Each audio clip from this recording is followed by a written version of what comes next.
Hello, good morning, नमस्कार। मैं हूं आरती राय। गुरु स्थल के इस यूट्यूब चैनल में आपका स्वागत है। कैसे हैं आप लोग? आशा और उम्मीद करती हूं कि आप लोग बहुत अच्छे होंगे। तो आज की क्लास हम लोग शुरुआत करते हैं। आज की क्लास में मध्य पाषाण युग होगा। ठीक, मध्य पाषाण काल, पूरा पाषाण काल को 3 भागों में बांट के हमने पढ़ा दिया और आज की जो क्लास होगी वह मध्य पाषाण काल की होगी। ठीक है ना? और आज ही मैं सोच रही हूँ कि चाहे जितना भी देर लग जाए मध्य पाषाण पूरा ख़त्म कर दूँ। और किसी कुछ पूछना है बताइए। कुछ पूछना है बेटा? हाँ, क्या पूछना है? अच्छा, ठीक है, ठीक, बता रहे हैं। उस दिन तो आपको शायद बताया था हमने, नहीं बताया था? नहीं बताया था तो अभी बता दे रही हूँ। क्यों? आप ये पूछ रहे हैं कि चापर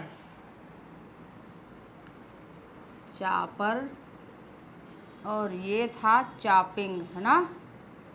यही बात बताई थी ना हमने, चापिंग। इसका क्या मतलब? सीधा आसान है। क्यों? सब्जी उब्जी आप लोग मम्मी काटती है ना, आप लोगों को बताती नहीं? चापर, चलिए ठीक है। चापर तो वैसे भी आप लोग जानते होंगे ना, अंग्रेजी में आजकल चापर को चॉप करते हैं ना, सब लोग काटते हैं। ठीक है, चापर क्या है? चापर का मतलब गणासा होता है। गणासा आप लोग जानते होंगे। अब यह नाम तो आपको पता होगा। क्यों? गणासा कितने लोग जानते हैं? बड़े अच्छे से जानते होंगे, जानते हैं ना? और चापिंग मतलब खड़ग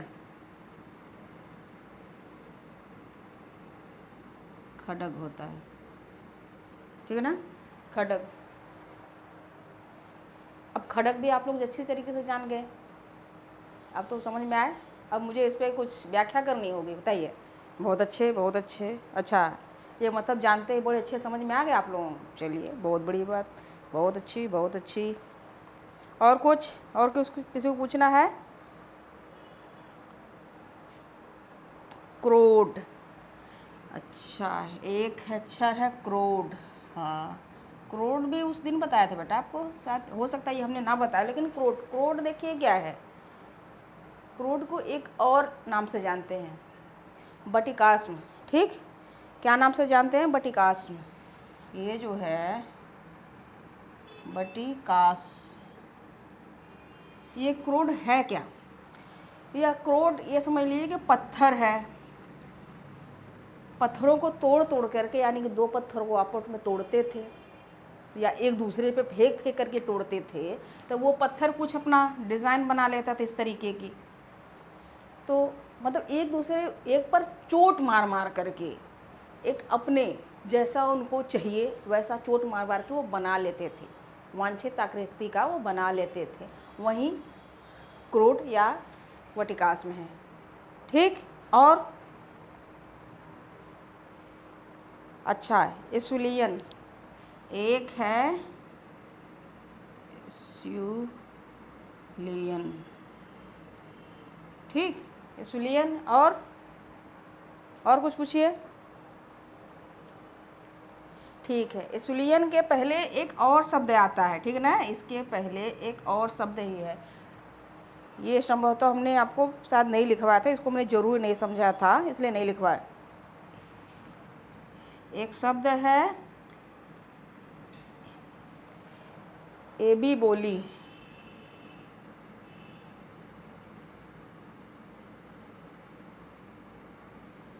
यह देखिए, ये दोनों एक ही है। ये है क्या कि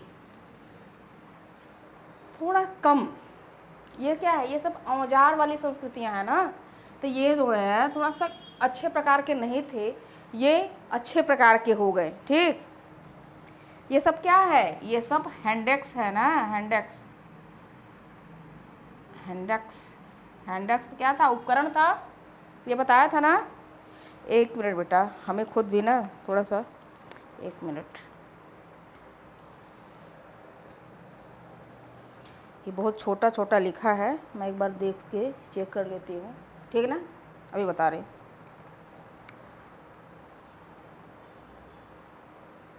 हाँ, देखिए जो प्राचीनतम है, ये प्राचीनतम है, प्राचीनतम हैंडेक्स जो अपरिष्कृत है ना, मतलब कि ये बहुत मतलब अच्छे ढंग से नहीं बना हुआ है और ये अच्छे ढंग से बना था, ठीक, विकसित अवस्था में था बहुत अच्छे तरीके से। इसका मतलब यही हुआ है बहुत सारे बेटा, है बहुत सारी चीज़ें। आप लोग तो अभी से घबरा जाते हैं कि इतनी क्लासें क्यों हैं। मैं तो यही समझ रही हूँ ना कि इतनी अच्छे से आप लोगों में जितनी ज़रूरत है, परीक्षाओं में पूछे जाते हैं, कहीं पर भी कोई प्रश्न जाएगा नहीं, एक बार क्यों नहीं पढ़ लेते आप लोग, पाषाण काल हमेशा के लिए हो जाएगा। इसी तरीके से मैं पढ़ा रही हूँ, भले ही 2-4 क्लास ज़्यादा हो जाए। बहुत सारे ऐसे लोग हैं जो 2 क्लासों में पाषाण काल को ख़त्म कर देते हैं, लेकिन मैं ऐसा नहीं करूँगी, ठीक। और कुछ पूछना है किसी को? यह तो हमने बता दिया क्रोड ना, क्रोड बटिकास्म, तो यहाँ वाला जो हिस्सा था ऐसे यही फलक संस्कृति थी ना एकदम, ठीक। अब चलिए आगे, अब आप लोग, अब हम मध्य पाषाण काल पे आते हैं, ठीक है ना। मध्य पाषाण काल पे हमारी अब चर्चा होगी। देखिए मध्य पाषाण काल जो था, जब मध्य पाषाण काल में माइक्रोलिथिक हथियारों का प्रयोग होना, मध्य पाषाण काल जो था ना, माइक्रोलिथिक मतलब कि सबसे सूक्ष्म उपकरण,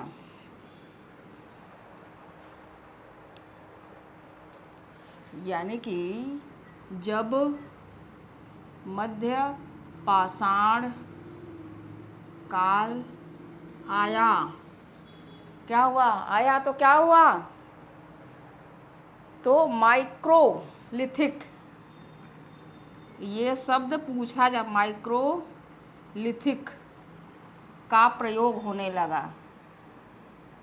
प्रयोग होने लगा, ठीक। अब ये क्या है, ये सूक्ष्म पत्थर औजार है, ये सूक्ष्म औजार मतलब सबसे छोटा। मध्य पाषाण काल में उपकरणों का आकार बहुत ही छोटा हो गया, सूक्ष्म हो गया, ठीक। अब हम आगे बढ़ेंगे, ठीक है ना बेटा। अब चलिए मैं समझाती रहती हूँ और लिखवाती रहती हूँ साथ साथ में, तो आप लोग मेरे साथ नोट करते रहिए। और किसी का सवाल है, कुछ किसी का सवाल हो तो हमसे पूछे तुरंत। कोई पूछेगा नहीं? चलिए,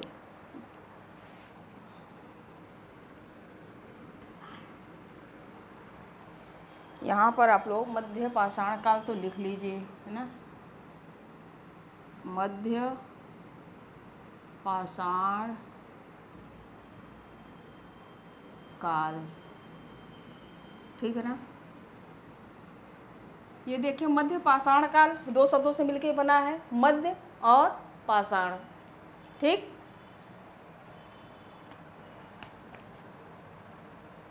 मध्य पाषाण काल को और भी नामों से जानते हैं, ठीक ना। मध्य पाषाण काल को और नामों से भी जानते हैं, आद्य पाषाण काल। अब इसको हम जरा यहाँ लिखते हैं, जैसे मैं लिख रही हूँ वैसे मेरे साथ लिख दीजिए, ठीक। अनुपाषाण काल, अनुपाषाण काल, और आद्य नव पाषाण काल, संक्रमण काल, एक है संक्रमण काल। इन तीनों नामों से मध्य पाषाण काल को पुकारा जाता है ना, कहा जाता है कि अनुपाषाण काल भी कहीं पूछ सकता है, आद्य नव पाषाण काल और संक्रमण काल भी कहा जाता है, ठीक है। अब इस मध्य पाषाण काल के 2 स्थल हैं, मध्य पाषाण काल के 2 मुख्य स्थल है, 2 स्थल, ठीक है ना। 2 स्थल, ये कौन कौन है स्थल, किसको पता है, कोई बताएगा हमें? आदमगढ़, आदमगढ़, आदमगढ़ कहाँ पड़ता है, कौन बताएगा? बागोर, ये है बागोर। आदमगढ़ कहाँ पड़ता है बताइए? आदमगढ़ पड़ता है, कहाँ पड़ता है? एमपी में, एमपी में पड़ता है, हाँ, मध्य प्रदेश में, मध्य प्रदेश में पड़ता है। और बागोर कहाँ पड़ता है? राजस्थान में पड़ता है। ये भी कोष्टक में आप साथ में लिख लीजिए, ठीक, लिख लिया। इन दोनों जगहों से, इस आदमगढ़ और बागोर से, दोनों जगहों से क्या मिला है? पशुपालन के साक्ष्य मिले हैं। पशुपालन के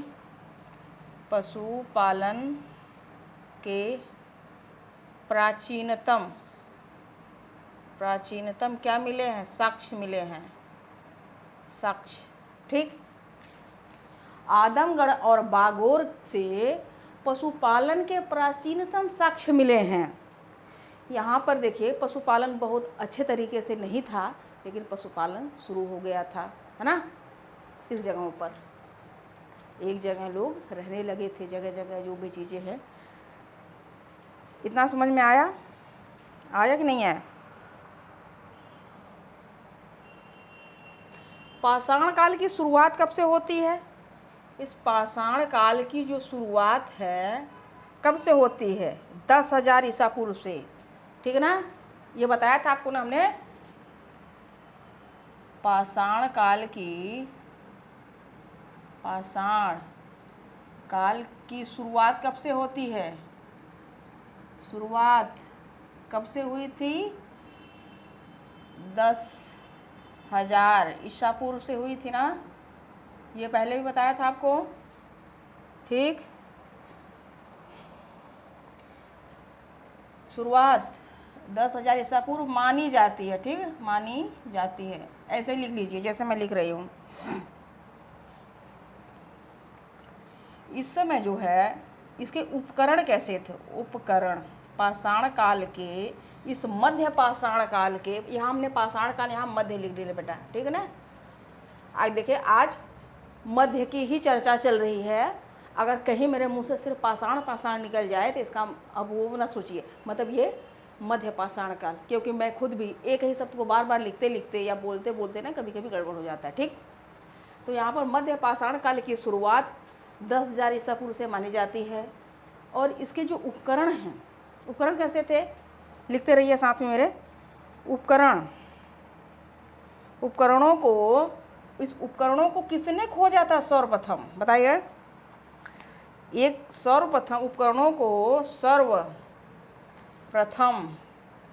उपकरणों को सर्वप्रथम किसने खोजा था? CL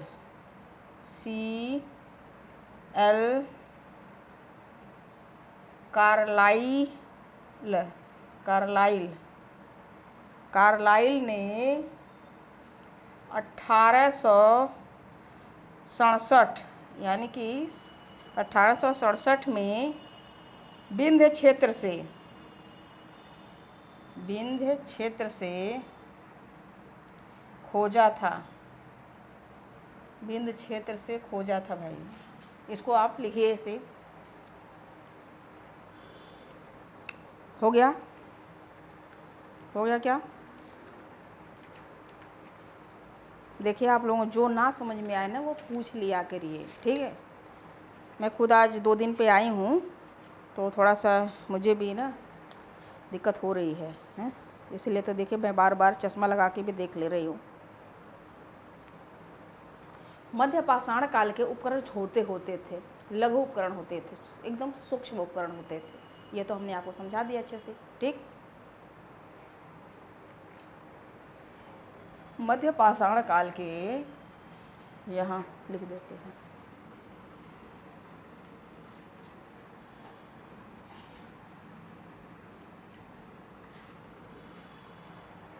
मध्य पाषाण काल के जो उपकरण थे,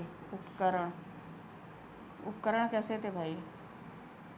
इसी उपकरण की बात करती हूँ। इसे ज़रा दूसरा चेंज कर लेते हैं, है ना, ये ठीक से चल नहीं रहा। मध्य पाषाण काल के जो उपकरण थे, सबसे प्राचीनतम कहाँ मिले हैं? अगर भारत के बाहर की बात करें तो कहाँ मिले? श्रीलंका मिले थे। ठीक,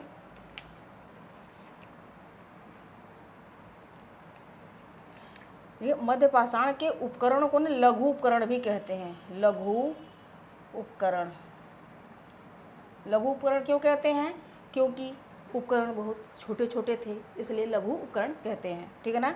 अब हम इस उपकरण की बात करते हैं जो प्राचीनतम उपकरण हैं। प्राचीनतम उपकरण, उपकरण कहाँ से मिले? श्रीलंका।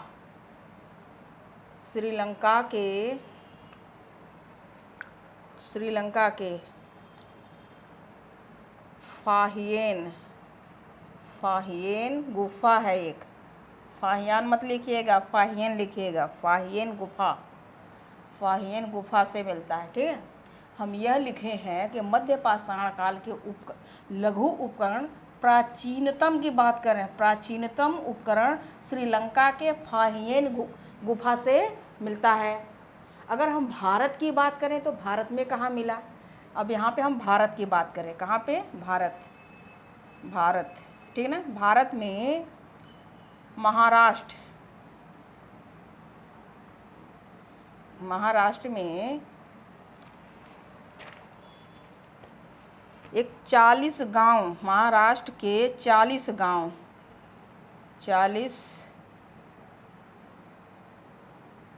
गांव के निकट, 40 गांव के निकट पाटने, है ना, एक जगह हमने पाटने पहले पढ़े, कहीं जगह पाटने मिलेगा, कहीं जगह पाटने मिलेगा। ठीक, अंग्रेजी में तो पाटने ही होगा। पाटने से प्राचीनतम लघु पाषाण उपकरण मिले हैं। लघु पाषाण उपकरण मिले हैं। और ये जो उपकरण थे, ये कैसे उपकरण थे? यह ज्यामितीय प्रकार के उपकरण थे। ये जो उपकरण थे, मध्य पाषाण काल के उपकरण ज्यामितीय प्रकार के थे। ठीक,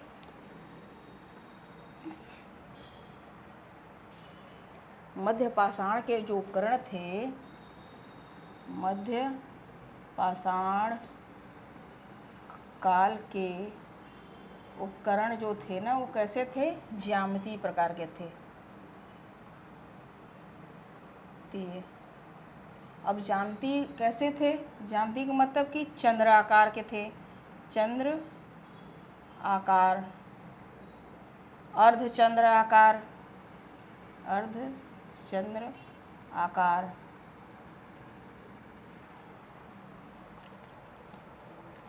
त्रिभुजामुखी थे। त्रिभुजामुखी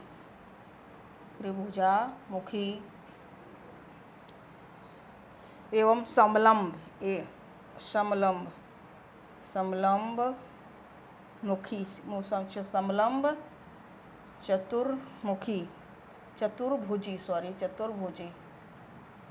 चतुर्भुजी थे। ये जो पाषाण काल के उपकरण थे वह ज्यामितीय प्रकार के थे। ज्यामितीय मतलब आप समझते हैं? अरे वाह, क्या बात है, आप लोग तो बड़े अच्छे, हमें बताने की जरूरत भी नहीं है। ज्यामितीय आप लोग समझते हैं। ज्यामितीय आधार पर बने थे। ठीक है ना। ज्यामितीय, ये तो इधर से रहेगा ना। ज्यामितीय आधार पर बने थे। ठीक, आधार पर बने थे। चंद्राकार के बने थे, अर्धचंद्राकार के बने थे, और त्रिभुजमुखी और चतुर्मुखी। ठीक, ये उपकरण इस तरीके से बने हुए थे। और बताइए, कुछ पूछना है क्या इसमें? देखिए, एक और बहुत बड़ी विशेषता थी। एक विशेषता जो थी कि पूरा पाषाण काल के जो उपकरण थे वह कैसे बने थे, उनका निर्माण कैसे हुआ था। हम यहाँ लिख रहे हैं कि पूरा, ये अलग प्रश्न, ठीक है ना, पूरा पाषाण काल के उपकरण यानी कि औजार, जो बने थे, औजार जो बने थे वो कैसे बने थे? क्वार्टजाइट, क्वार्टजाइट था ना, क्वार्टजाइट स्फटिक का बना था। लेकिन मध्य पाषाण काल में इसकी प्रधानता नहीं थी, एक अलग प्रकार का पत्थर आ गया। वह कौन पत्थर था? कैलसोडनी, ठीक, या कैलसोडनी कह लीजिए या चैलसेडनी कह लीजिए, ठीक। अब हम मध्य पाषाण काल की, जो मध्य पाषाण काल में जो बना, मध्य पाषाण काल के उपकरण जो बने वो किसके उपकरण बने थे? वो जो जिनकी प्रधानता थी वो थी चैलसेडनी, कहीं देखिए चैलसेडनी भी होगा और कहीं पर कैलसोडनी भी लिखा होगा। ये दोनों आप नाम लिख दीजिए, सेडोनी, ठीक, यह लिख लीजिए। इसी की सबसे अधिक प्रधानता थी, ठीक। मध्य पाषाण काल में चैलसोडनी पत्थर की सबसे अधिक प्रधानता थी। चैलसोडनी पत्थर के ही सबसे ज़्यादा औजार मिले हुए हैं। इसका मतलब यह नहीं कि मध्य पाषाण काल में और नहीं थे, और भी प्रचलित थे मध्य पाषाण काल में। और मध्य पाषाण में कौन कौन से उपकरण थे, जरा उनके भी हम यहाँ पे, इधर का तो हो गया ना बेटा। मध्य पाषाण काल में यहाँ की हम जो बात कर रहे हैं, मध्य पाषाण काल में जो ये उपकरण थे, चैलसेडनी के उपकरण तो बने ही थे, उसके अलावा और भी थे। जैस्पर, चरट, फिल्ट, क्वार्टजाइट खत्म नहीं हुआ था, क्वार्टजाइट था। अब इसी उपकरण की हम यहाँ पर थोड़ा एक अलग से नाम बता दे रही हूँ। यहाँ क्या दिखाई दे रहा है क्या? यहाँ लिख दूँ, ठीक है। यहाँ पर देखिए, ये जो था कौन था? जैस्पर था, जैस्पर, चरट, फिल्ट,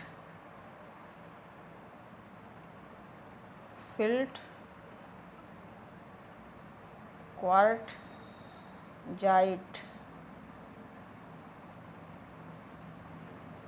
ठीक है ना। ये इतने थे आपके। और पहले नंबर पे क्या था? चैलसेडनी, ठीक। इसकी सबसे अधिक प्रधानता थी। ये सब कम में थे, ये पत्थर ही हैं, इन पत्थरों की प्रधानता कम थी, लेकिन इसकी सबसे अधिक थी, सबसे अधिक। बराबर बताएं। और ये चैलसेडनी औजार की प्राप्ति कहाँ हुई सबसे अधिक? यह बागोर में हुई है।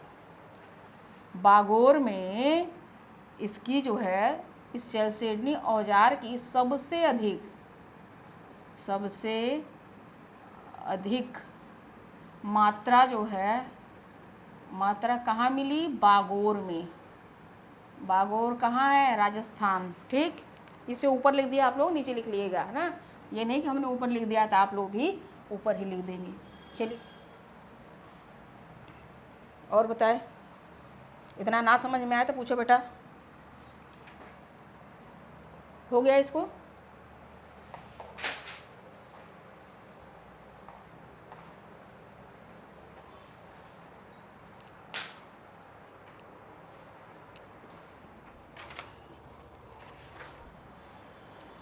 और बताएं, कुछ पूछना इसमें? इतना मैं आगे बढ़ूं?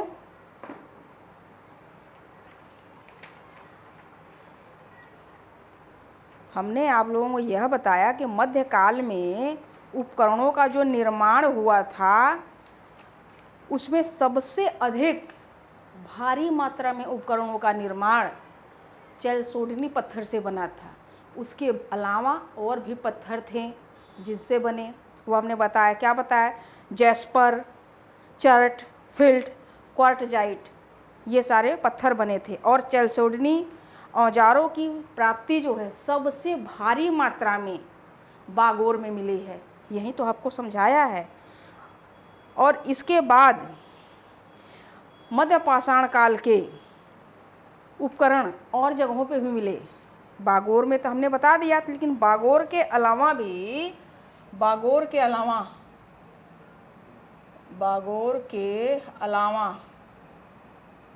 भी अन्य जगहों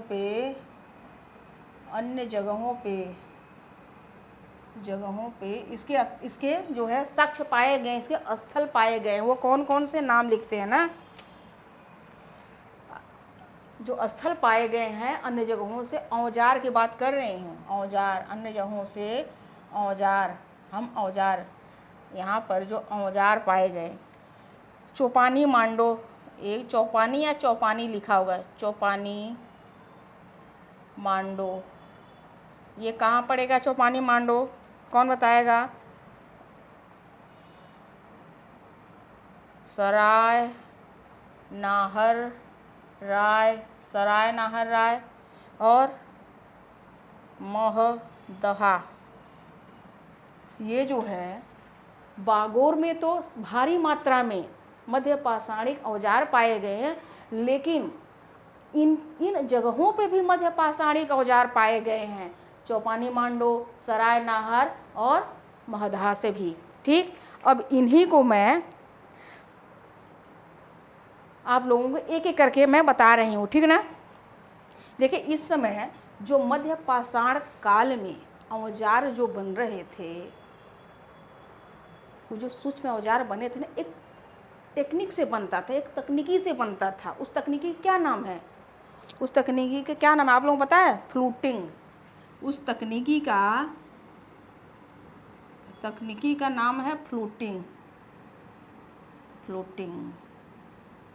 ठीक, ये फ है भाई, फ्लूटिंग। इसी फ्लूटिंग तकनीकी से मध्य पाषाण काल में औजार का निर्माण होता था। ठीक, अब हम आते हैं इसी अपने बागोर पे। जरा बागोर पे देखते हैं कि बागोर में क्या क्या पाए गए हैं।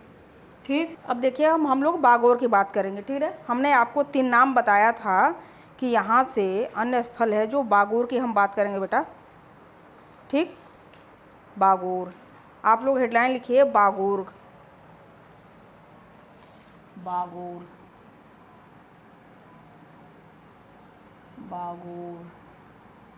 ठीक है, ये लिखे।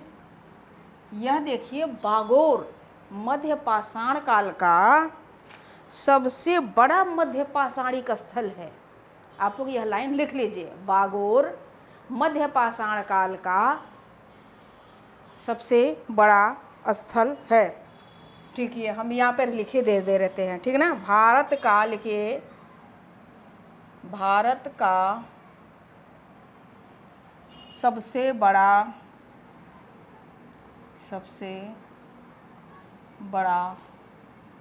मध्य पाषाणिक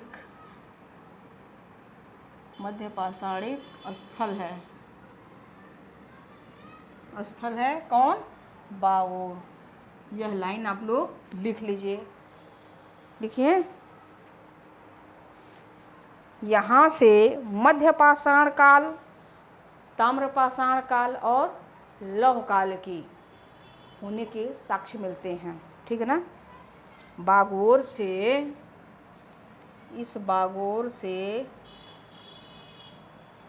मध्य पाषाण काल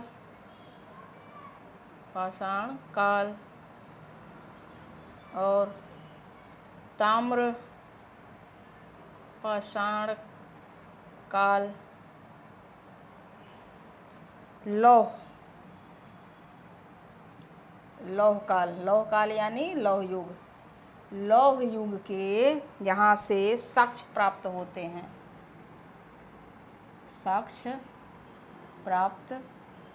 हैं। यह बात समझ में आई आप लोगों को। हम यह बताएं कि बागोर भारत का सबसे बड़ा मध्य पाषाणिक स्थल है। यहाँ से यानी बागोर से मध्य पाषाण काल, ताम्र पाषाण काल और लौह युग का साक्ष्य प्राप्त होता है। और बागोर से भी बहुत सारी चीज़ें मिलते हैं। ठीक है ना, यह लिख लिया आप लोगों ने। अब बागोर से और क्या क्या मिलता है, देखिए बागोर से जो लिख रही हूँ सीधे सीधे ऐसे बेटा लिख लीजिए आप लोग, क्योंकि यहाँ से प्रश्न उठते हैं आप लोगों को। आप लोग अपने पुराने पेपरों में देख लीजिए कि बागोर से प्रश्न आए हैं कि नहीं। मध्य पाषाण काल पक्का आता है, ठीक, ऐसा नहीं कुछ छूट ना जाए। भले ही आपका पूरा पाषाण काल में कुछ छूट जाए, लेकिन मध्य पाषाण काल कभी नहीं छूटता, ठीक। देखिए मध्य पाषाण काल से धनुष बाण,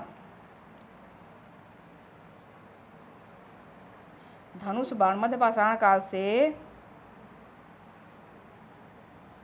जो ये मध्य पाषाण काल में ही धनुष बाण का निर्माण हुआ था, ठीक। यह तो हो गया ना, हम यहाँ के ऊपर लंबा खींच दिया। अब हम ये लिख दे रहे हैं मध्य पाषाण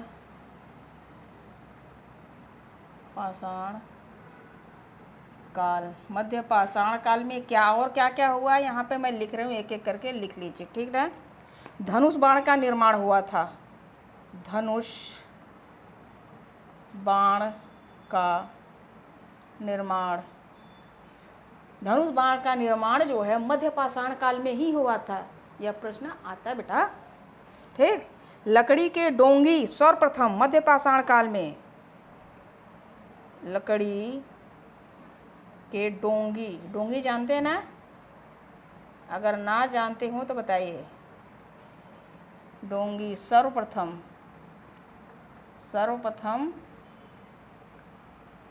निर्माण हुआ था। निर्माण कब हुआ था, मध्य पाषाण काल में। भारत में मानव अस्थिपंजर सर्वप्रथम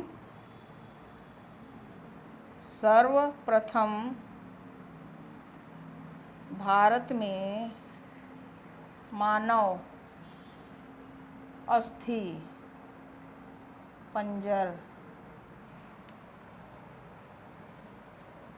मध्य पाषाण काल में सर्वप्रथम भारत में मानव अस्थि पंजर के साक्ष्य मिले थे। यानी कि पूरे मानव शरीर का जो कंकाल का जो प्रारूप वहाँ मिला था मध्य पाषाण काल में, ठीक। और क्या क्या मिला, भारत में शवों को दफनाने की प्रथा, शवों को दफनाने की प्रथम शुरुआत मध्य पाषाण काल में ही हुई थी। इतना लिखिए जरा।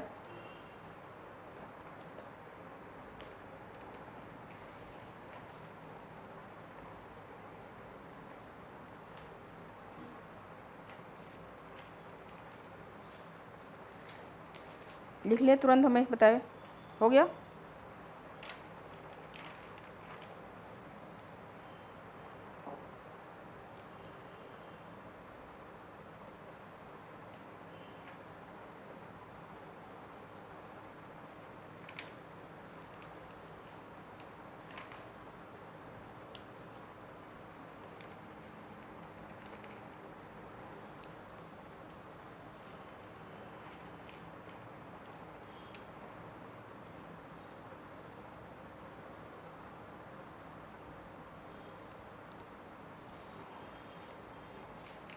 हो गया। अब आगे बढ़ूं, चलिए, ठीक, आगे।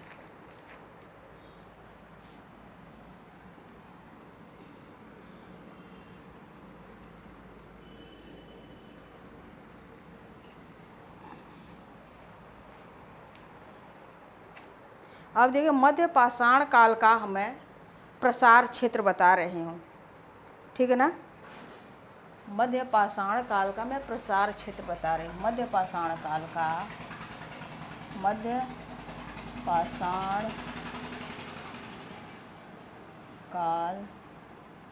का प्रसार क्षेत्र का मतलब, इस प्रसार क्षेत्र का मतलब यह है कि जहाँ जहाँ इनके स्थल और उपकरण पाए गए हैं उनकी चर्चा कर रही हूँ, ठीक है ना। समझ आ रही है आप लोगों को। देखिए सबसे पहले मैं इसमें प्रसार क्षेत्र में पश्चिम की क्षेत्र की बात करूँ। किसकी? पश्चिम की क्षेत्र। आप लोग लिख लीजिए पश्चिम, पश्चिम क्षेत्र लिख दीजिए। पश्चिम, पश्चिम क्षेत्र में सबसे कौन है? राजस्थान। हम राजस्थान के कुछ नाम बता रहे हैं, उसमें जो प्रमुख है उसके बारे में लिखवा रहे हूँ, ठीक है ना। सबसे मध्य क्षेत्र में जो सबसे प्रमुख है जो ना राजस्थान, राजस्थान। जो राजस्थान में जो है स्थल, राजस्थान में प्रमुख प्रमुख मध्य पाषाणिक, मध्य पाषाणिक स्थल, स्थल आप लोग ऐसे लिख लीजिए, ठीक है ना। अब ये जो राजस्थान में जो मध्य पाषाणिक स्थल है, मैं इनका नाम लिख दे रही हूँ यहाँ पर। लेसुआ, एक नाम लिखिए मध्य पाषाण में, लेसुआ, लेसुआ है। दूसरा नाम लिखिए तिलवाड़ा, तिलवाड़ा। तीसरा नाम लिखिए सुजात, सुजात, सुजात। चौथा नाम लिखिए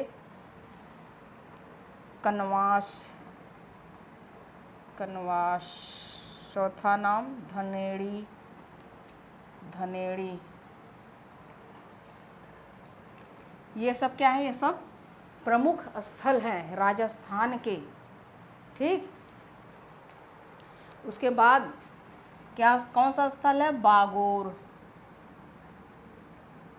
देखिए यह बागोर से काफ़ी कुछ पाया गया है। यहाँ तो बागोर तो पूछेगा ही पूछेगा, लेकिन आप लोगों कभी कभी उलझाने के लिए भी सवाल बदल देगा। यह पूछेगा कि पश्चिम क्षेत्र में या राजस्थान में मध्य पाषाण काल के ये कौन से स्थल हैं जहाँ से उपकरण पाए गए हैं। अगर बागोर नहीं देगा तो फिर आप लोग नहीं लगाएंगे, तो इसलिए मैं इनके नाम भी लिखवा दे रही हूँ कि यहाँ यहाँ से भी पाए गए हैं, कुछ न कुछ उपकरण पाए गए, ठीक। इसलिए ये प्रमुख स्थल हैं, ठीक बेटा। अब जो हमारी चर्चा है जो बागोर पर होगी, ठीक ना। इस बागोर पर, इस बागोर पर, बागोर को अभी थोड़ा सा मैं पहले भी आपको बता दी हूँ कि बागोर जो है मध्य पाषाण काल, ताम्र पाषाण काल और लौह काल की वहाँ से होने के साक्ष्य पाए गए हैं। अभी बताया ना आपको बागोर के ही।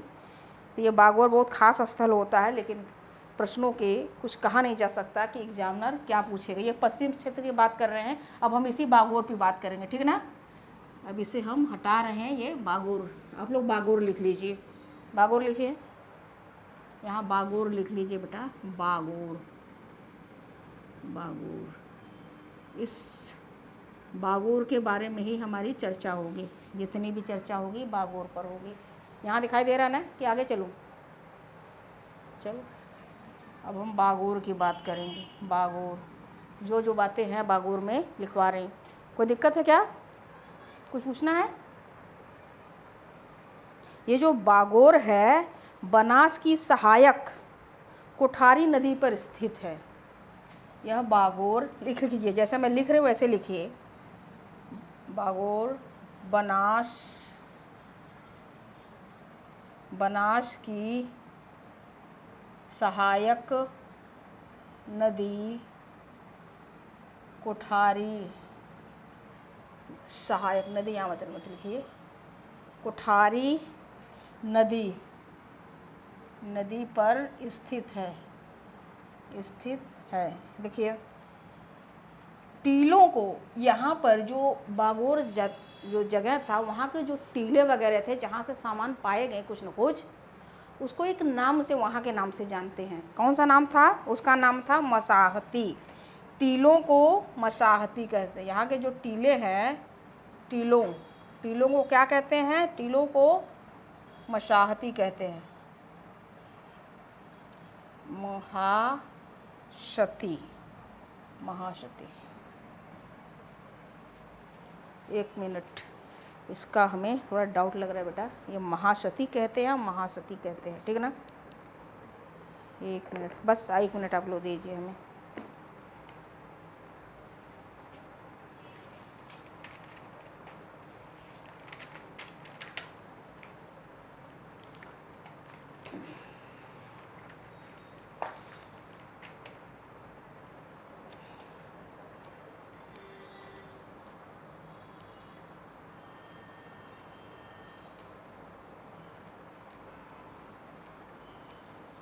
ठीक है ठीक है, महासती कहते हैं बेटा, महासती। हाँ महासती लिखिए, हमने शायद दूसरा शब्द बोल दिया था ना। ठीक, यहाँ पर जो टीले थे महासती कहते थे। ठीक, इस बागोर का उत्खनन किसने किया था? बागोर का जो उत्खनन किसने? BN मिश्रा ने। बागोर का उत्खनन BN मिश्रा ने किया था। मिश्रा ने उत्खनन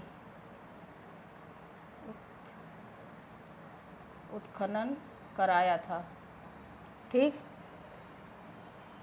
इस बागोर से पशुपालन के भी साक्ष्य मिलते हैं। पशुपालन के साक्ष्य मिलते हैं। चलसेडनी से बने औजार के साक्ष्य मिलते हैं।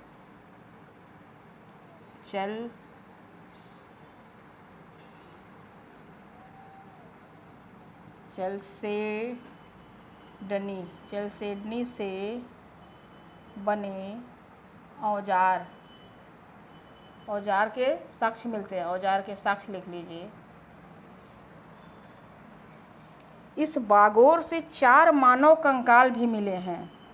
बागोर से 4 मानव कंकाल। इस बागोर से 4 मानव कंकाल में मिले हैं। और ये जो मानव कंकाल थे, इनके गले में माला पाए गए हैं, इनके कानों में कुंडल पाया गया है। ठीक ना। मानव कंकाल के लिखिए, मानव कंकाल के गले में 36 गुरियों की माला। 36 गुड़िया, उसमें 36 गुड़िया की जो माला लगी हुई थी, जो माला बनी थी मानव कंकाल में, जो गले में माला पाई गई, उसमें 36 गुड़िया थी। आजकल के जो माला होते हैं 108 दाने के बनते हैं, तो उस समय 36 के रहे होंगे, हो सकता है। फिर धीरे धीरे बढ़ता रहा, है ना। और ये जो गुड़िया जो था, ये पत्थर के बने थे। ये जो गुड़िया है, ये गुड़िया कैसे बने थे? पत्थर के बने थे। और कुछ हड्डी के भी बने थे। हड्डी के क्या बने थे? ये गुड़िया बने थे। ठीक है ना। मतलब ये जो गुड़िया जो 36 है, यह पत्थर के बने थे। अधिकांश पत्थर के बने थे और कुछ मात्रा में जो हड्डी के भी पाए गए हैं। उसके बाद यहाँ से 5 ताम्र उपकरण मिले हैं। बागोर से 5 ताम्र उपकरण मिले हैं। और ये उपकरण जो है कैसे थे मिले हैं? उपकरण जो है ये पे भाला उपकरण कौन से थे? भाला थे। भाला, 3 बाण मतलब तीर। 5 ताम्र उपकरण मिले बागोर से, जिसमें भाला, 3 बाण और थे क्या? और एक तकुआ नुमा तांबे का छड़ था। एक तकुआ नुमा तांबे का छड़ था। और इस बागोर से घास फूस की झोपड़ियाँ भी मिली हैं। यहाँ दिखाई दे रहा नीचे, बागोर से घास फूस की झोपड़ियाँ मिली है। घास फूस की झोपड़ियाँ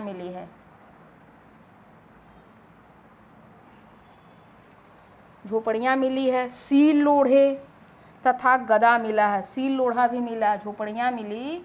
सील लोढ़ा, सील जानते हैं ना, सिलबट्टा, सील लोढ़े तथा गदा शीर्ष मिला है। यानी गदा, लोग उस समय गदा वदा रहा होगा भाई, जो गांव में आजकल वो कुछ ऐसे करते हैं ना गदा, उसके भी ऊपर वाला पार्ट मिला था। समझ में आया बेटा?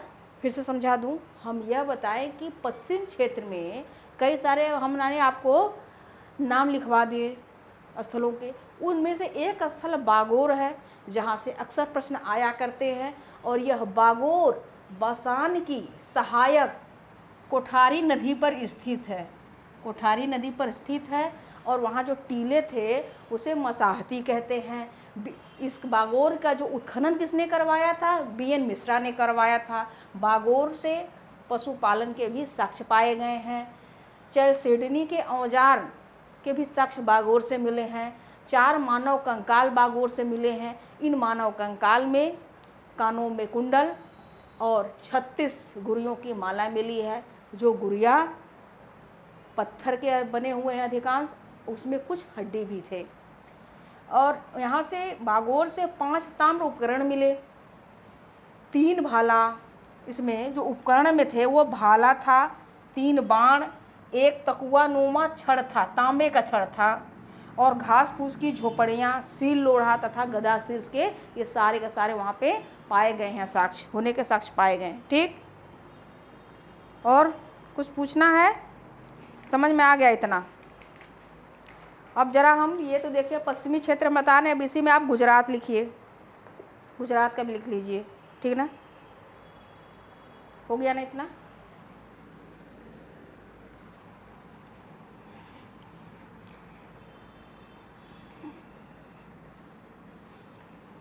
गुजरात भी लिख लीजिए, कुछ गुजरात के बारे में बता देते हैं।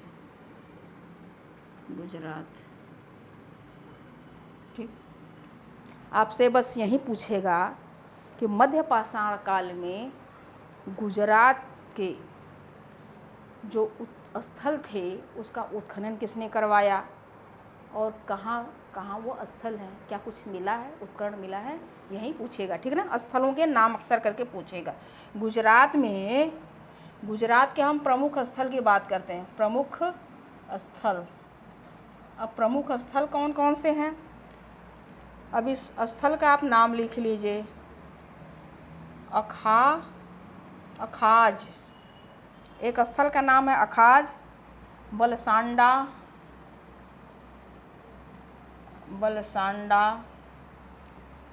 हीरपुर,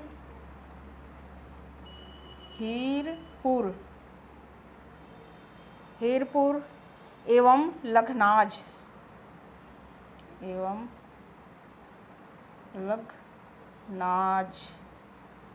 ये क्या प्रमुख स्थल हैं। ठीक है ना। अब ये जो लखनाज है, लखनाज, यहाँ से 14 मानव कंकाल पाए गए हैं। ठीक है। अभी हम आते हैं, अच्छा इसके जो है ये गुजरात में, जो गुजरात ये तो प्रमुख स्थल हो गए सारे। अब इसका उत्खनन किसने करवाया था? उत्खनन करवाने वाले जो हैं उनका नाम है हसमुख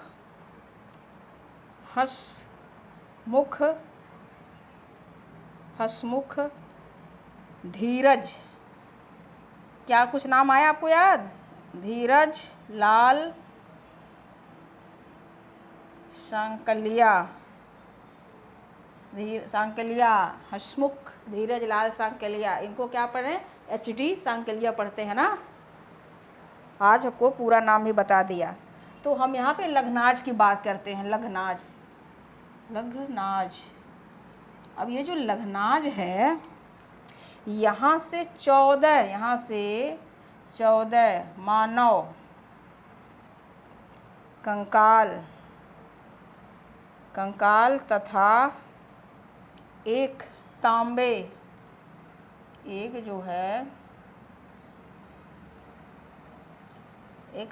का चाकू मिला है। तांबे का चाकू यानी कि छुरी मिली है। लखनाज से, राजस्थान के लखनाज से 14 मानव कंकाल तथा एक तांबे का चाकू मिला है। यह लिख लीजिए, हो गया। अब महाराष्ट्र में भी थोड़ा, महाराष्ट्र के बारे में भी लिख लीजिए।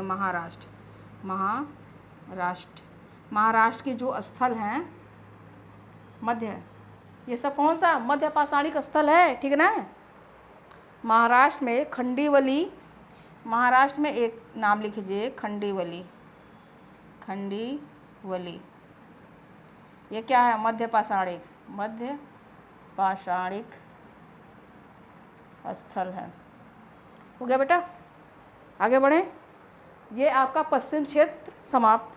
अब जो बात होगी दक्षिण के क्षेत्र पर होगी, ठीक है।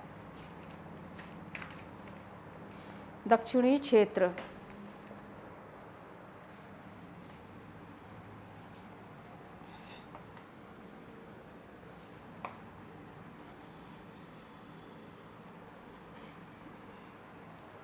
अब लिखिए दक्षिणी क्षेत्र के बारे में लिख लीजिए।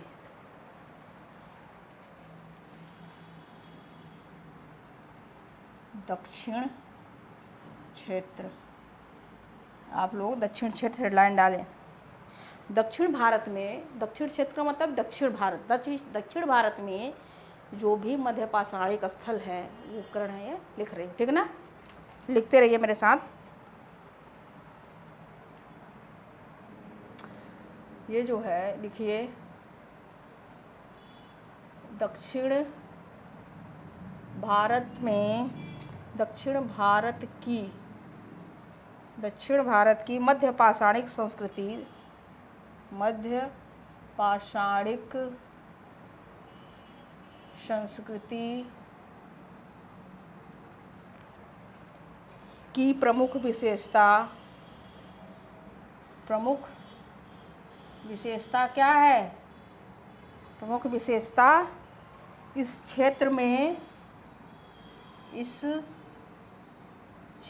में जो भी उपकरण मिले हैं, जो भी उपकरण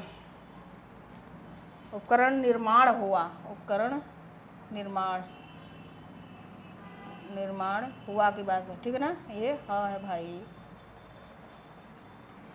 देखिए इसकी जो विशेषता थी ना, यहाँ पर प्रमुख जो उपकरणों का निर्माण हुआ वह क्यों विशेषता है? क्योंकि दक्षिण भारत में जो उपकरणों का निर्माण हुआ वो चैलसोटनी पत्थर से नहीं हुआ, वह दूधिया रंग के क्वार्टजाइट पत्थर से हुआ था। यह इसकी विशेषता है, क्योंकि मध्य पाषाण में तो सबसे ज़्यादा चैलसोटनी ही है, उसके बाद जस्टर है, चर्ट है, फिल्ट है, ये सब हैं।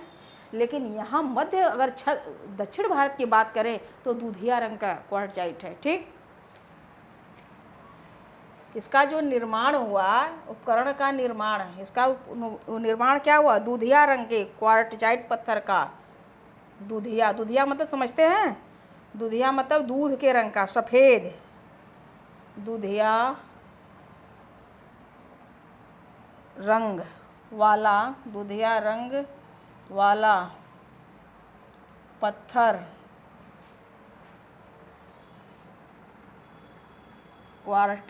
क्वार्टज या क्वार्टजाइट से क्या है? बने हैं, ठीक है ना। क्वार्टज हमने लिख दिया, क्वार्टजाइट लिख दीजिए।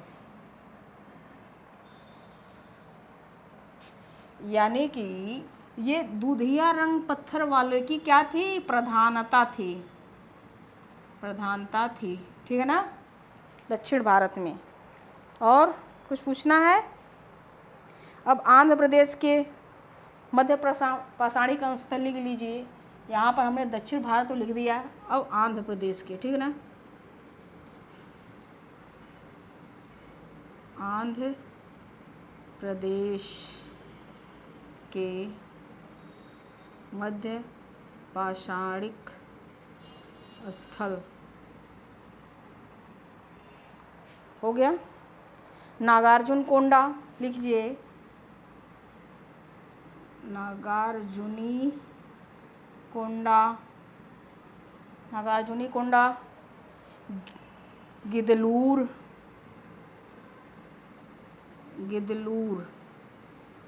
एक और नाम है रेणीगुंटा।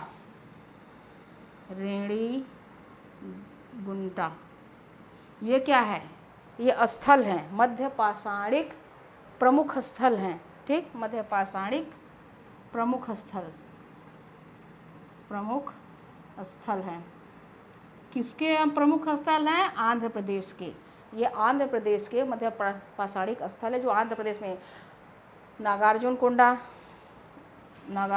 कोंडा, गिदलूर, रेणीगुंटा, ठीक। ठीक, ये सब नाम लिख लीजिए, जैसे मैं लिखवा रहे हूँ वैसे लिखते रहिए। ठीक, अब कर्नाटक के भी लिख लीजिए, कर्नाटक। अब देखिए कर्नाटक के भी आप लिख लीजिए, ठीक है ना, कर्नाटक। हम यहाँ पे आंध्र प्रदेश हो गया, अब यहाँ पर लिख लीजिए कर्नाटक, कर्नाटक, कर्नाटक। कर्नाटक के जो प्रमुख, कर्नाटक के प्रमुख मध्य पाषाणिक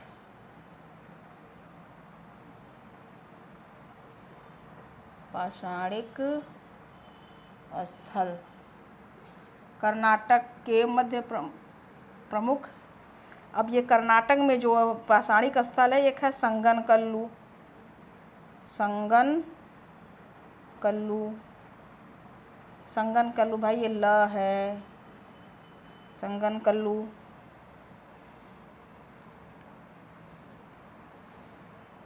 जलहज्जी, जलहल्ली, जलहल्ली, जलहल्ली, सोरापुर, सोरापुर, दोआब, ये सब कर्नाटक के प्रमुख स्थल हैं। अब जरा तमिलनाडु के भी लिख लीजिए, तमिलनाडु। आंध्र प्रदेश वाला हो गया है, आप यहाँ हटा दे रहे हो बेटा। अब जरा तमिलनाडु के, तमिलनाडु, ये जो तमिलनाडु के जो मध्य पाषाणिक स्थल हैं, लिख लीजिए नाम तुरंत। टेरीपुरा स्थल, टेरीपुरा स्थल। ये जो तमिलनाडु जो टेरीपुरा स्थल है, इसको खोजने वाले कौन हैं? खोजने वाले कौन हैं? इनका क्या नाम है? इनका नाम है Robert Bruce, Robert Bruce foot. इस टेरी गुफा को बलुआ टीला भी कहते हैं। टेरी गुफा को, यहाँ पर देखिए ट है भाई, इस टेरी गुफा को बलुआ पत्थर, अरे पत्थर सॉरी, बलुआ टीला कहते हैं, बलुआ टीला। हमने यहाँ कर्नाटक के मध्य पाषाणिक स्थलों के नाम बताए, संगनकल्लू, जलहल्ली, सोरापुर दोआब, और तमिलनाडु में टेरीपुरा स्थल है, और जिस टेरीपुरा स्थल को रॉबर्ट ब्रूस फुट ने खोजा, और टेरीपुरा स्थल को बलुआ टीला भी कहते हैं। यह बात आपको समझ में आ गई? कुछ पूछना बेटा? पूछेंगे। अब हम मध्य क्षेत्र की बात करेंगे, ठीक है ना। मध्य क्षेत्र, जो मध्य क्षेत्र में मध्य पाषाणिक स्थल हैं, उनकी चर्चा होगी अब हमारी। अब यहाँ पे आप लोग मध्य क्षेत्र लिख दीजिए, मध्य क्षेत्र।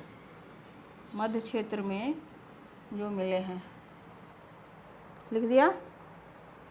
मध्य क्षेत्र में मध्य प्रदेश का पहला नाम आएगा, मध्य प्रदेश। यहाँ पर आप लिखिए मध्य प्रदेश। मध्य प्रदेश में कौन कौन से जगह थे? एक था जम्बू द्वीप,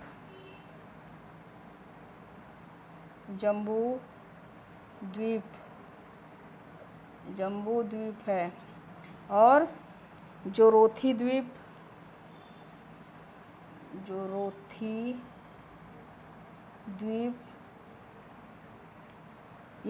ये सब जम्बू द्वीप, जोरोथी द्वीप क्या है?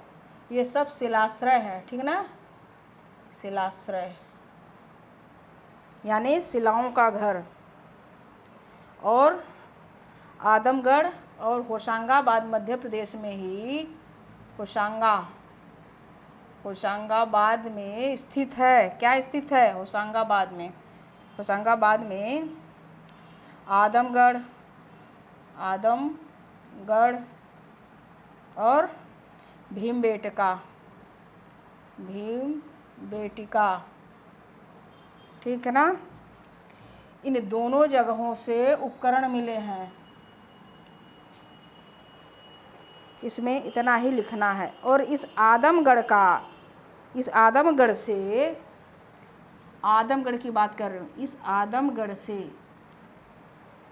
VR जोशी को 25,000 उपकरण, VR जोशी को यहाँ लिख देते हैं हम, आदमगढ़, यहाँ से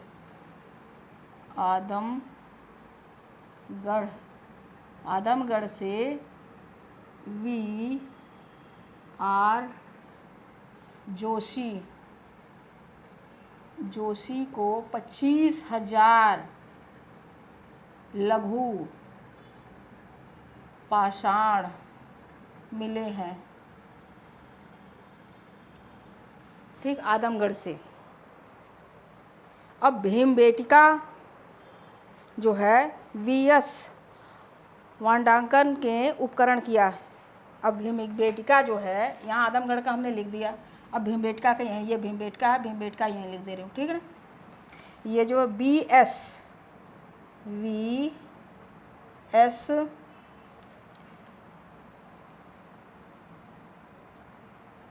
VS वांकड़, ये क है, वांकड़, VS वांकड़ ने उपकरण तथा अत्येष्टि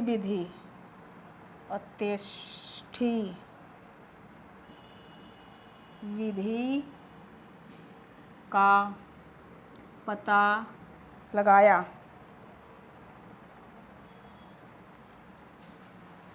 लिखिए इसको।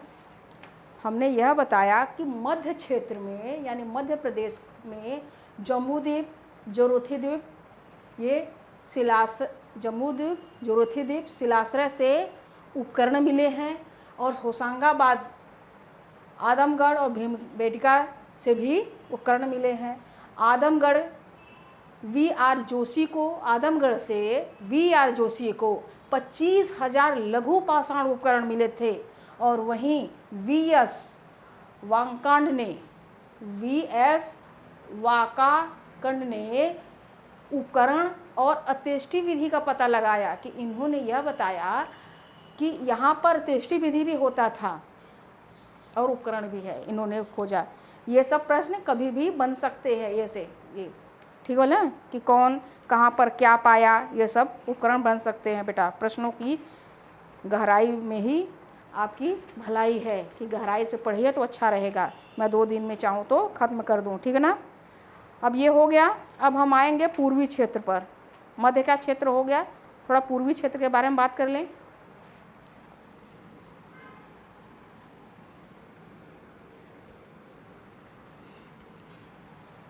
अब थोड़ा पूर्वी क्षेत्र के बाद, पूर्वी क्षेत्र में जो मध्य पाषाणिक उपकरण मिले, पूर्वी क्षेत्र, यहाँ पर आप लोग लिख दीजिए पूर्वी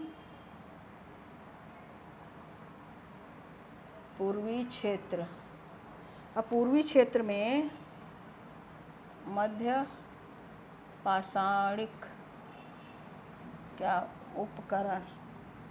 उपकरण जो मिले हैं, ठीक है ना। बिहार, सबसे पहले पूर्वी क्षेत्र में जो नाम आएगा वो आएगा बिहार का। बिहार में कहाँ? भागलपुर,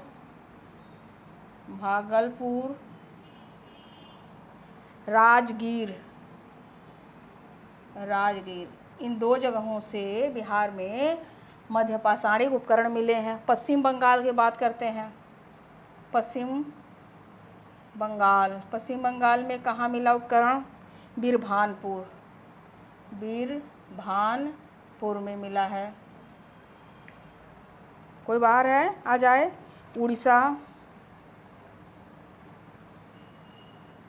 उड़ीसा में कहाँ मिला? कुचाई,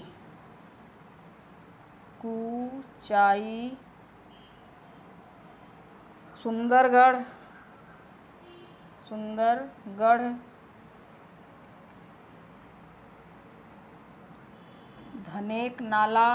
धनेकनाल।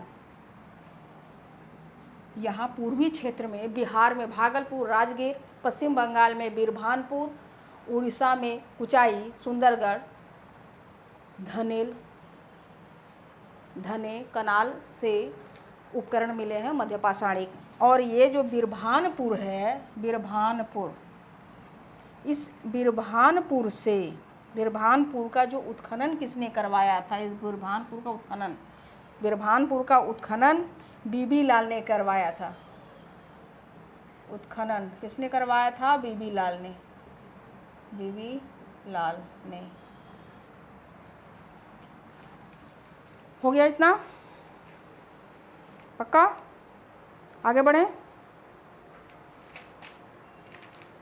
बस थोड़ा सा बचा बेटा, बस थोड़ा सा बचा। ऊपरी बिंद क्षेत्र ये हो गया, पूर्वी क्षेत्र हो गया। अब आप लोग हेडलाइन डालिए, ऊपरी बिंद क्षेत्र।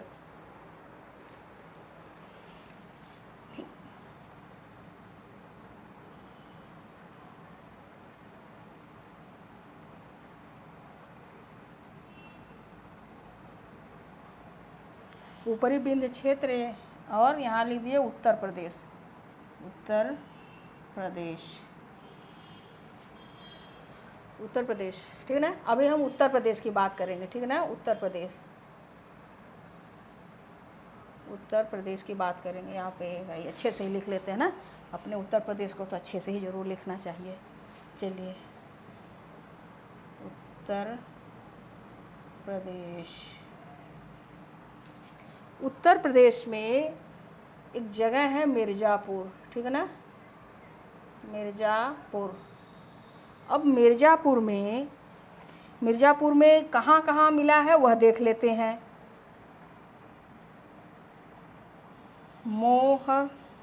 मोरहरना भाई,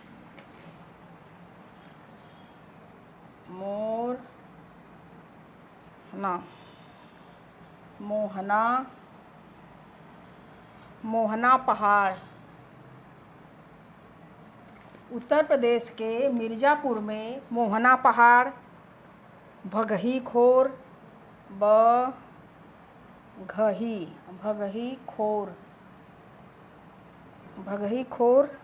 तथा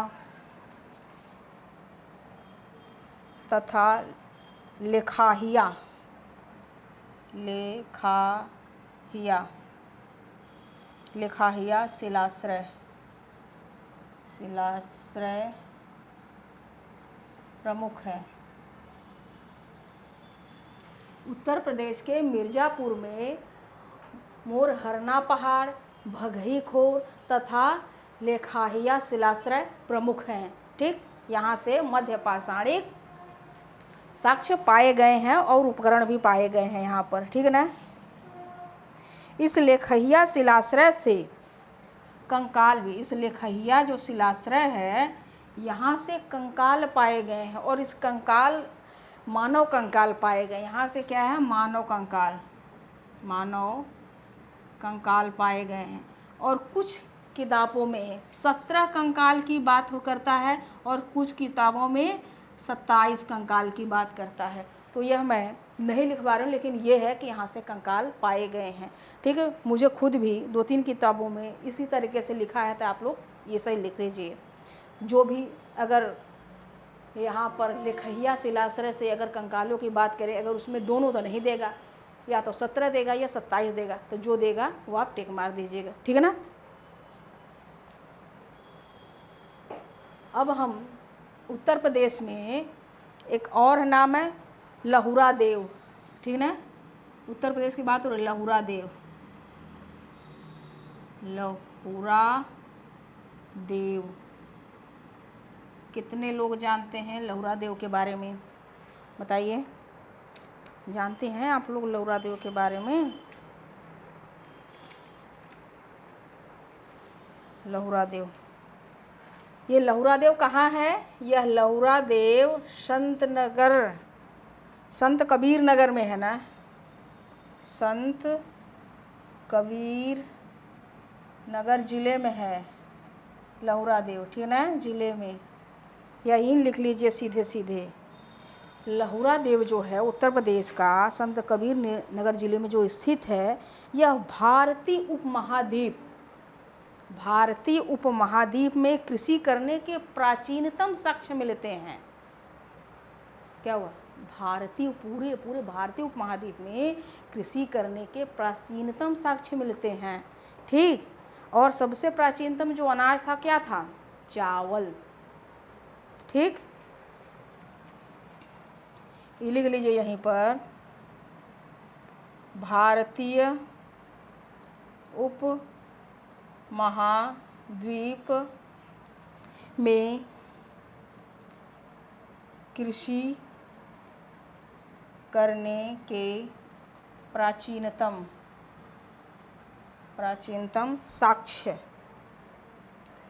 साक्ष्य मिले हैं।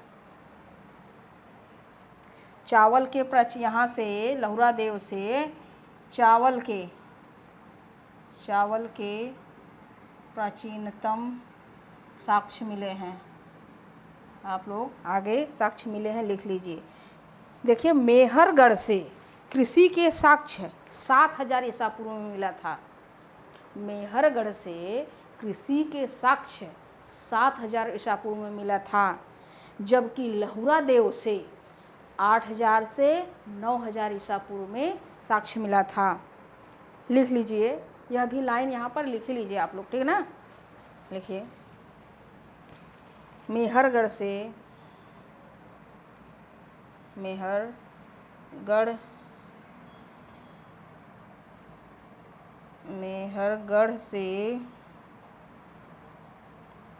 कृषि के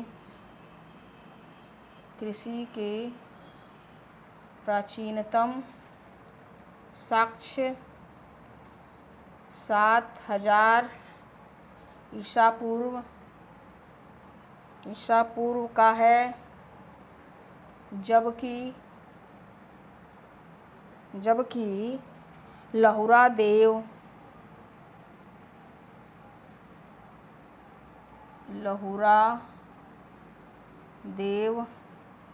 की कालावधि 8000 से 9000 ईसा पूर्व है। ये हो गया। लिखिए जल्दी से बेटा, जल्दी। अब यहाँ पर एक दूसरा नाम लिख लीजिए, चौपानी मांडो का। ठीक हो गया।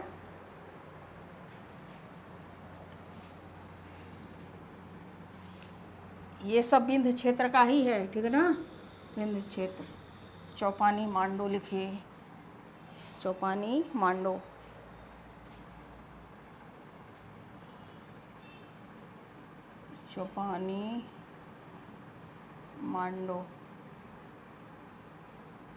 ठीक, चौपानी मांडो लिखे बेटा।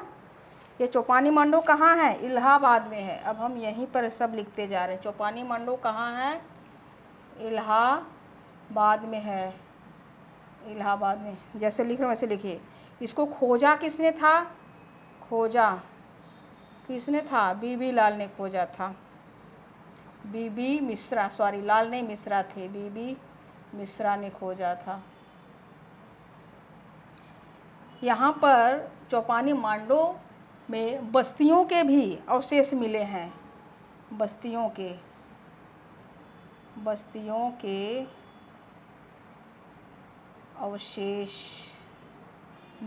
अवशेष मिले हैं। और बस्तियों के अवशेष बागोर से भी मिला था, बागोर राजस्थान से। वहाँ हमने बस्तियों के अवशेष नहीं लिखा है, लेकिन वहाँ पर हमने लिखा कि वहाँ पर घास फूस की झोपड़ियाँ मिली थी, सील लोढ़ा मिला था, है ना, धनुष बाण, ये सब लिखवाया था ना वहाँ पे।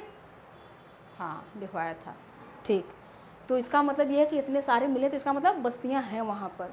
तो यहाँ पर चौपानी मांडो से भी बस्तियों के अवशेष पाए गए हैं। और ये जो बस्तियों के अवशेष हैं, इसमें बस्तियाँ 13 झोपड़ियाँ, इसमें 13 झोपड़ियाँ हैं ना, 13 झोपड़ियाँ कैसी हैं इसमें 13 झोपड़ियाँ। इसमें 13 झोपड़ियाँ मधुमक्खी के छत्ते के आकार है। मधुमक्खी के छत्ते के आकार, छत्ते जैसी, अंडाकार है, सॉरी, छत्ते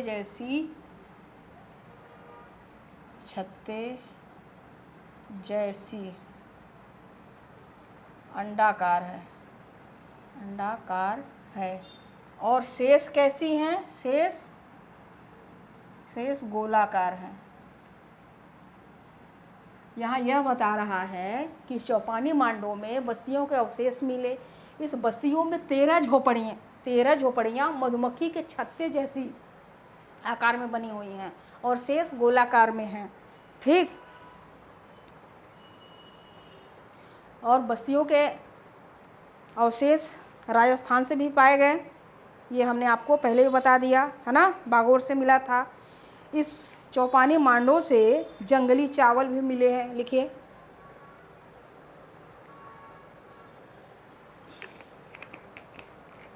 चौपानी मांडों से जंगली चावल, बोल दूं आप लोग लिख लेंगे? चलिए लिखवाई देती हूँ। चौपानी मांडों से जंगली चावल, हस्त निर्मित मृदभांड, हस्त निर्मित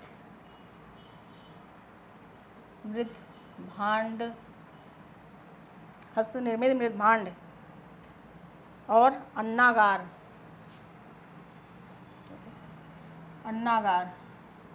शेष गोलाकार, यहाँ हम लिख देते हैं ना, शेष गोलाकार। और अन्नागार भी मिला है भाई, अन्नागार। ठीक। चौपानी मांडों से जंगली चावल, हस्त निर्मित मृदभांड और अन्नागार। इस हस्त निर्मित मृदभांड की हम बात करें तो ये जो हस्त निर्मित मृदभांड हैं, विद्वानों ने यह माना है कि संसार के सबसे प्राचीनतम मृदभांड चौपानी मांडों से मिले हैं। ठीक। अब यहाँ से चौपानी मांडों से पूरा पाषाण काल तथा मध्य पाषाण काल के चौपानी मांडों, ये लिखिए, पूरा पाषाण काल तथा मध्य पाषाण काल के बीच संक्रमण अवस्था का प्रतीक माना जाता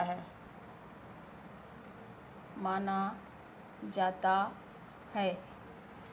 चौपानी मांडों में पूरा पाषाण काल, मध्य पाषाण काल के बीच का संक्रमण की अवस्था मानी जाती है, क्योंकि यहाँ पर पूरा पाषाण काल के भी साक्ष्य पाए गए कि यहाँ पर पूरा पाषाण काल के लोग भी थे और मध्य पाषाण काल के भी लोग थे। ठीक। और यहाँ पर जो है आखेटक संग्राहक, इस चौपानी मांडों में आखेटक और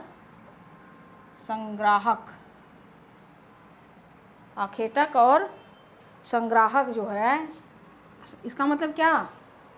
प्रारंभिक कृषि के संक्रमण काल का भी स्थल है ये जो है आखेटक संग्राहक, प्रारंभिक कृषि के काल का भी संक्रमण है,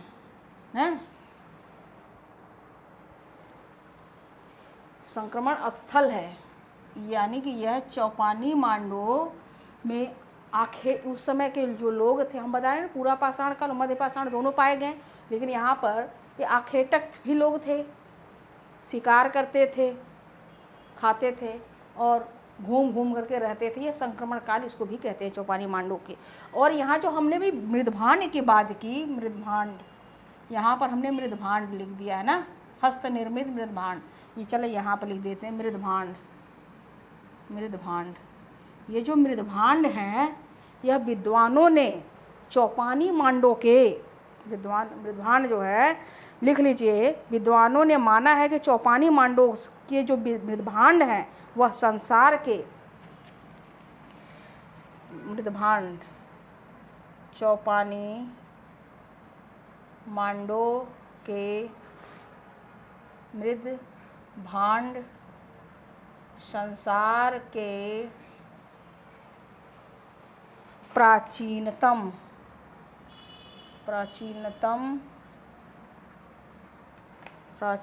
साक्ष्यों में से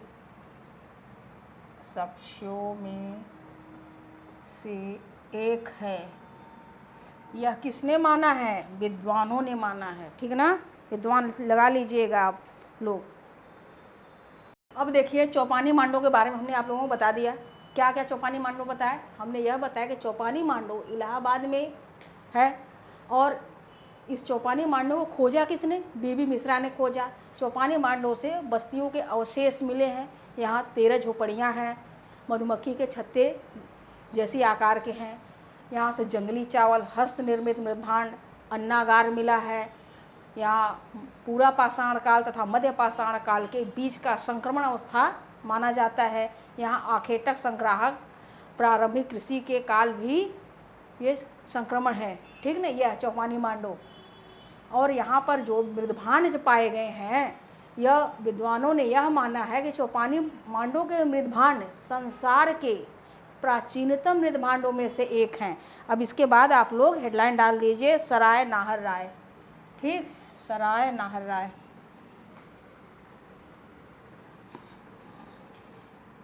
सराय नाहर राय डालिए बेटा जल्दी से, बस 10 मिनट में ख़त्म हो जाएगा। सराय नाहर राय।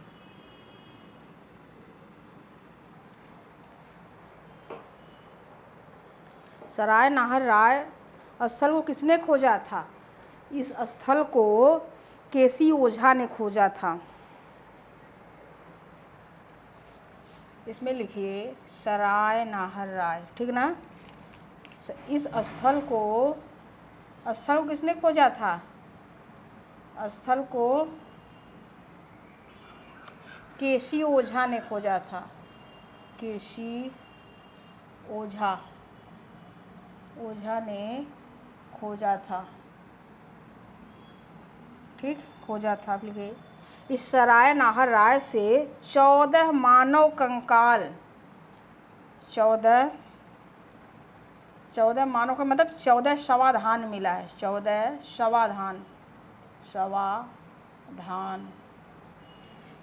शवाधान 8 गर्त चूल्हे में 8 गर्त चूल्हे तथा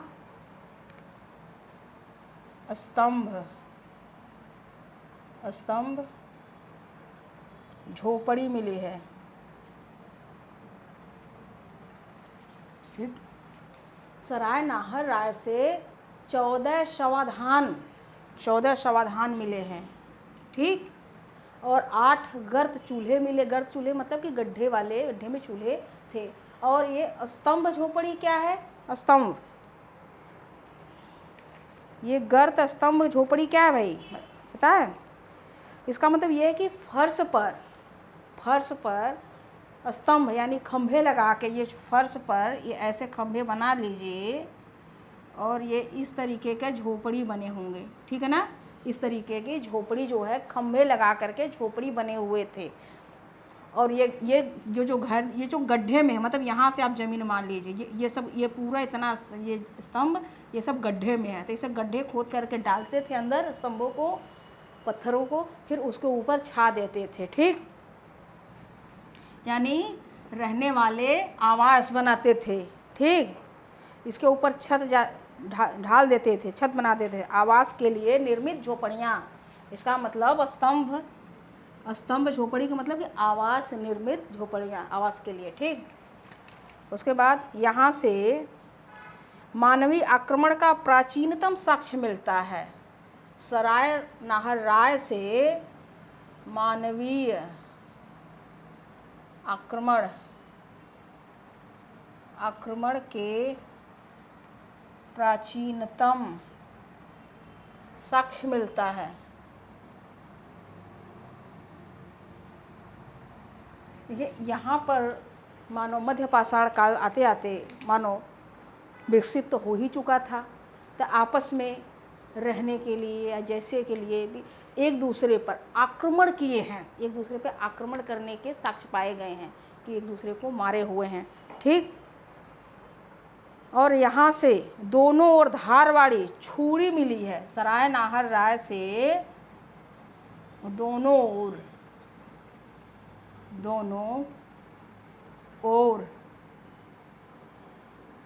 धार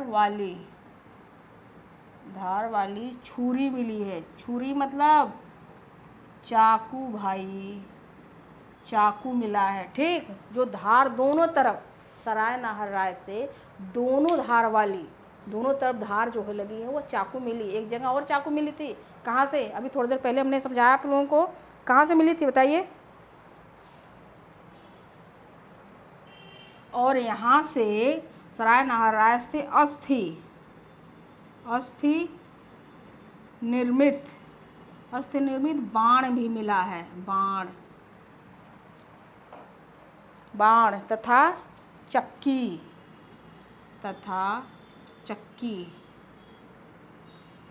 के समान साक्ष्य मिले हैं ना, साक्ष्य मिला। ठीक।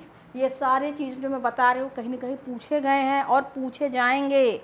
इसके बाद अब दूसरी हेडलाइन लगा लीजिए, महदहा। ये सारे हो गया, इतना हो गया बेटा, महदहा।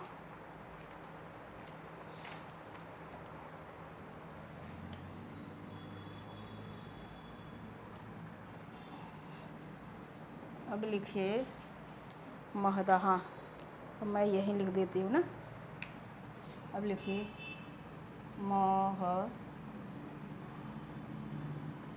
महदहा। महदहा से, महदहा में क्या है? बहुत बार पूछा गया है यहाँ से प्रश्न। ठीक। वधशाला, महदहा से वधशाला।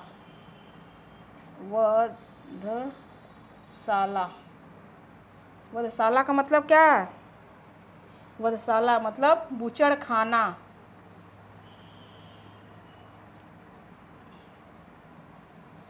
बूचड़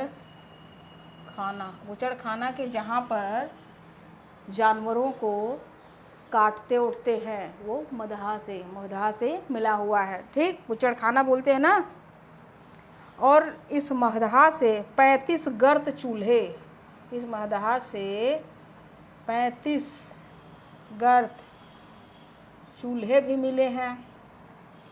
सील लोढ़ा मिला है यहाँ से, सील लोढ़ा भी मिला है। और स्तंभ गर्त, यह स्तंभ गर्त का मतलब अभी थोड़ी देर पहले हमने आपको बता दिया। और महदहा से युग्मित समाधियाँ मिली है। महदहा से युग्मित समाधियाँ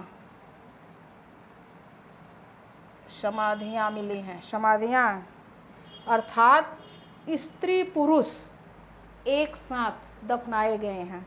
ठीक। समाधियाँ मिली है, यहाँ पर लिख दीजिए, अर्थात स्त्री पुरुष एक साथ दफनाए गए हैं, यह लिख लीजिए। 13 कंकाल मिले हैं। महदहा से 13 कंकाल मिले हैं। और ये कंकाल भी कुंडल और माला पहने हैं। ये कंकाल कुंडल और माला पहने हैं। और ये जो कुंडल और ये जो है, जो ये बना, ये किसके बने हैं? ये सींग के बने हैं। सींग यानी जानवरों के सींग के बने हैं। ठीक। सींग निर्मित हैं, सींग निर्मित है। ठीक ना। ये कुंडल वगैरह माला जो है यहाँ पर महदहा में जो पाया गया, क्यों क्योंकि यहाँ देखिए महदा क्या है, ये वधशाला यानी बुचड़ खाना है, यहाँ से बुचड़ खाना है। तो यहाँ पर जब मारे जाते तो उनके सींग वगैरह बचते थे जानवरों को, तो उसी से अपना माला वाला में जो भी कुछ बना सकते हैं बना ले, इनके पाए गए हैं सींगों के, ठीक। और यहाँ से यह प्रश्न जरूर आता है, बुचड़ खाना और कितने चूल्हे हैं ये आए या ना आए, लेकिन यह युग्मित समाधियाँ कहाँ हैं, यह स्त्री पुरुष का ये महदा में है, यह प्रश्न आता है, ठीक। और 13 इसके बाद और बताइए, इतना समझ में आया आप लोगों को, आया कि नहीं आया? ना आया हो तो पूछिए तुरंत हमसे, पूछिए, कुछ पूछना है? दमदमा, अब ये बस आखिरी है, दमदमा, दमदमा,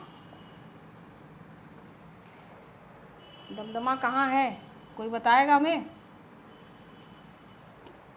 दमदमा से 41 मानव समाधान मिले हैं, दमदमा से 41 मानव समाधान मिला है ना, मिले हैं।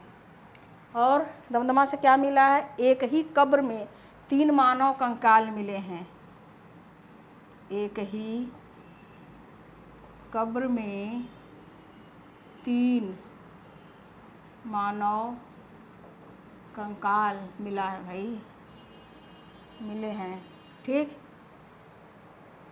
हाथी दांत के लटकन मिला है, दमदमा से हाथी दांत के लटकन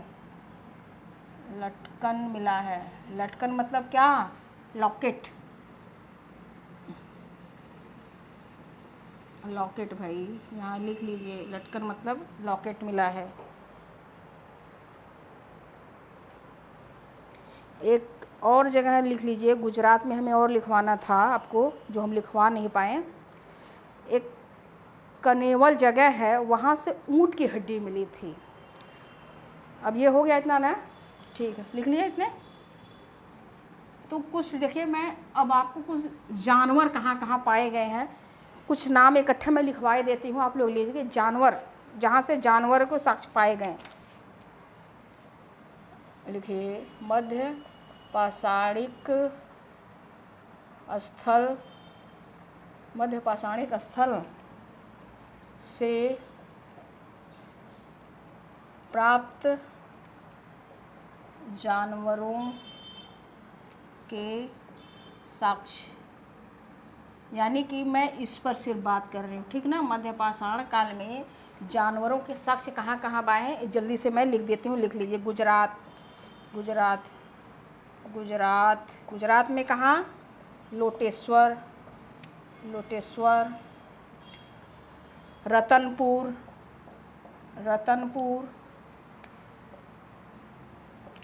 कनेवल, लंघनाज,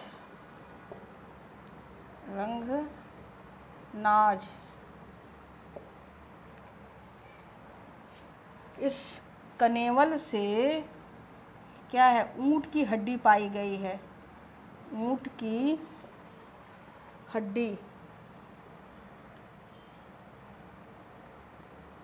हड्डी मिली है, ठीक है ना। कनेवल से ऊँट की हड्डी मिली है। अब राजस्थान में हमने अब सब बातें लिखवा दिया है, फिर भी लिखवा दे रही हूँ यहाँ पर कि जानवर, सिर्फ जानवर कहाँ से पाए गए हैं वह लिखवा दे रही हूँ स्थान। बागोर, तिलवाड़ा, मध्य क्षेत्र से,